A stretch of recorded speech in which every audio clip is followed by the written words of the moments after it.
Hi folks, my name is Clint Cardinal, and this is Michael Kidhora. And today we're going to walk you through the process of setting up a sampling train and calibrating your sample for particulates not otherwise regulated, or total dust, some people might call it. It's not particularly that, but that was the old name. To do that, we're going to start by putting our cassette together. So we have a two-piece cassette here. It's 37 millimeter diameter. Already has a backup pad in it for the sake of time. Okay. And then I'm going to take, make sure you have your gloves on when you do this, our 37 millimeter PVC cassette, which has 5 millimeter pores.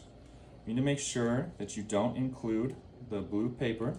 It's used to separate the cassettes in your sample. Okay, and now we have our cassette together. I'm going to close it, put the lid on top. Make sure it's on there nice and sealed good. Okay, and then I'm going to start setting up our sampling train. So today, we're lucky. We have a nice cassette holder here that we're going to put this in. You want to make sure that your filter side goes on the top, or the wagon wheel side, some might call it. It's going to click right into this holder, just like so. Okay, you're going to take your outlet side, which goes to the pump. You're going to install that on the filter side of the cassette, and then you're going to take your inlet side, which is the blank side of the cassette, and you're going to attach that to your calibration pump, okay? Or your calibrator. Make sure that you have a nice, good seal over the inlet portion of your cassette so you can get a nice, accurate calibration, okay? You want this all to be nice and tight. Okay, now I'm going to hand this over to Michael to perform our calibration. Okay, all yours. Okay. We're going to be performing our calibration at 1.7 liters per minute. And the cassette is connected, the outlet side, to the calibrator. And you adjust the calibration through with the screwdriver onto the pump regulator, and it will indicate a flow closest to 1.7 on the check mean. Okay. So once we get to or near 1.7, we'll record 5 readings as your pre-calibration check.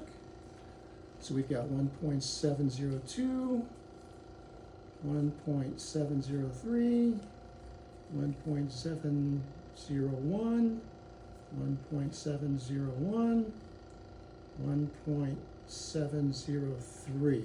Okay, so then you get the average of those 5 for your pre-calibration check. Okay, at this point you want to turn off your pump, and I'll hand this over to Clint to attach to the work. Thank you, Michael. So now we have a nice calibrated pump. If you are actually going to do this out in the field, you want to replace this cassette with a fresh one, ideally from the same lot, so that way you have a calibration cassette that all your pumps could be calibrated to the same cassette, and there's no possibility of contamination on the cassette that you're sending into the lab from whatever area you were drawing through it during your calibration. Okay, so now we're going to bring in our lovely worker. Hi, I'm Brian Mashesky, and I clean parts in an absolutely filthy factory, and all that dust makes me sneeze. They say this will help. Yep, so we're going to go ahead and sample today for total particulate in the air. It's going to give us an idea of what your exposure is like and how we might be able to protect you. Would you rather have this pump in your pocket or on your waistband? Let's go with the waistband. Okay, great. Do you mind if I touch you? Not too close, but sure. Okay, if you could go ahead and lift up your shirt and pull your belt out for me a little bit. Okay, that's just going to slide right over there like that. Fantastic, thank you very much. I've got a little bit of extra slack in this tube, so I'm going to wrap it around here if you don't mind moving that arm for me. Make sure we're good there. I'm not going to pull her apart or anything like that. Now I'm going to attach this up here near your shoulder in what's called the breathing zone, so that we get a decently representative sample of the air that you're actually breathing, okay? Okay. Now that we're all set here, I'm going to start this pump and record my start time here. So we have a 4:11 start time.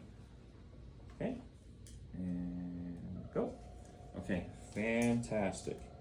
Okay, we're gonna run this sample for just under an hour, so we stay under our maximum volume for our sample, which is 133 liters. And now we're back.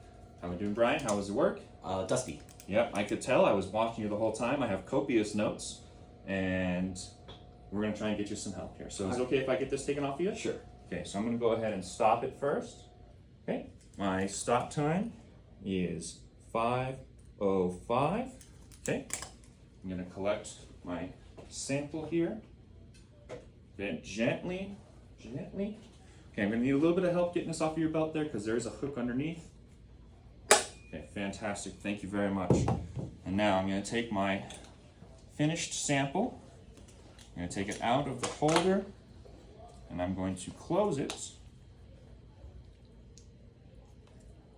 Beautiful, just like that, okay? Now this sample gets labeled, or was labeled before. We're gonna fill out a chain of custody, which includes calculations from our average measurement and our time of our work time, and then a post calibration. For sake of time in this video, we're not gonna perform the post calibration, but it is the same process that we performed earlier in the video. And then this sample is ready to be shipped off to a lab and analyzed. In the lab, I think I said this already, but they're gonna do a gravimetric analysis on it. They're gonna take our pre-weight, which we did on this filter, and then they're gonna subtract that from the weight that they get to find the weight of particulates that were collected on the filter. And then I'm gonna use that measurement to find an average exposure over the time that we measured. And because that was the only time that Brian was gonna be in the warehouse for the day, we can say that was his exposure and then average that out over to an 8-hour day, okay? And that is the basics of sampling for particulates not otherwise regulated via Niosh method 0500.